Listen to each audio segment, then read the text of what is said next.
ආයිබෝවන් ඕගොල්ලන් හැමෝටම මම අද අරගෙන ආවා බබාලටත් අපිටත් දෙගොල්ලන්ටම ගැලපෙන විදිහට එකටම හදාගන්න පුළුවන් පෝෂණ බත් එකක්.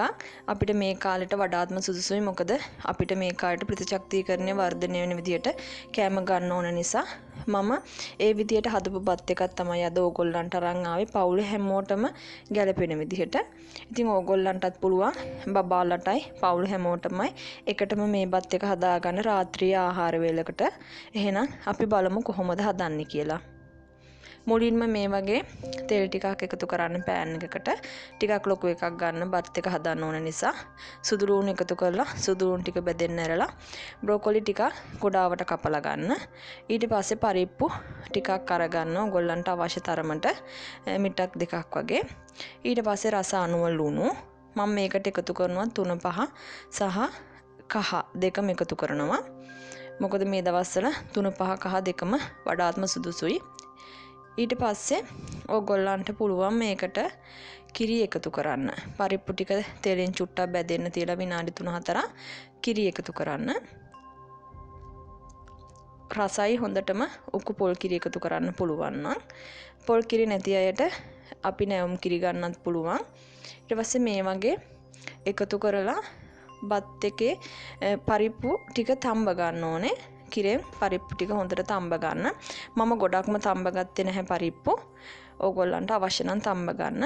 ඊට පස්සේ සුප් කැට කෑල්ලක් සහ නිවිති එකතු කරන්නේ මම පරිප්පු ටික තැම්බීගෙන එනකොට. මොකද නිවිති කලින් එකතු කරොත් ඒකේ පෝෂණය විනාශ වෙන නිසා මම නිවිති එකතු කරේ අවසානෙට. මේ තියෙන්නේ මම උයාගත්ත බත්. ඊට පස්සේ පරිප්පු ටික තැම්බුණාට පස්සේ එකතු කරනවා බත් එක එකතු කරලා හොඳට කලවම් කරනවා. මෙන්න මේ වගේ ඕගොල්ලන්ට මම කලින් කිව්වා වගේ පරිප්පුත් මේ සාමාන්‍ය ගානට මම තම්බලා තියෙනවා. ඕගොල්ලන්ට අවශ්‍ය නම් හොඳටම තම්බ ගන්න පුළුවන්. ඒ වගේම තමයි කුඩාම බබාලට දෙනවා නම් අවුරුද්දෙන් අඩු බබාලට දෙනවා නම් කිරි ටිකක් වැඩිපුර එකතු කරලා ටිකක් හොඳට දිය ගතියට තව ටිකක් ගන්න.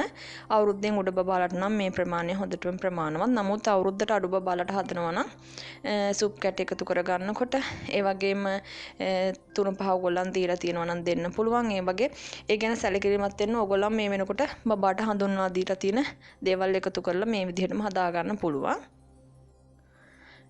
ඉතින් මේ කාලෙදී පවුල් හැමෝටම එකට කෑම වෙලක් හදාගන්න එක වඩාත්ම වටිනවා.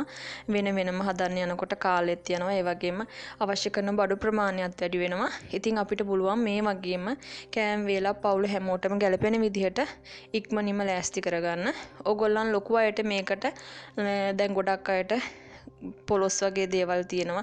එහෙම නැත්නම් ඕගොල්ලන් මොනවා හරි කරි එකක් පොඩි එක දෙයක් තිබ්බොත් මේ වගේ බත් එකකට හොඳටම ප්‍රමාණවත්. එහෙනම් හදලා බලන්න. ආයෙමත් දවසක එන්න. සුබ දවසක් ඕගොල්ලන් හැමෝටම.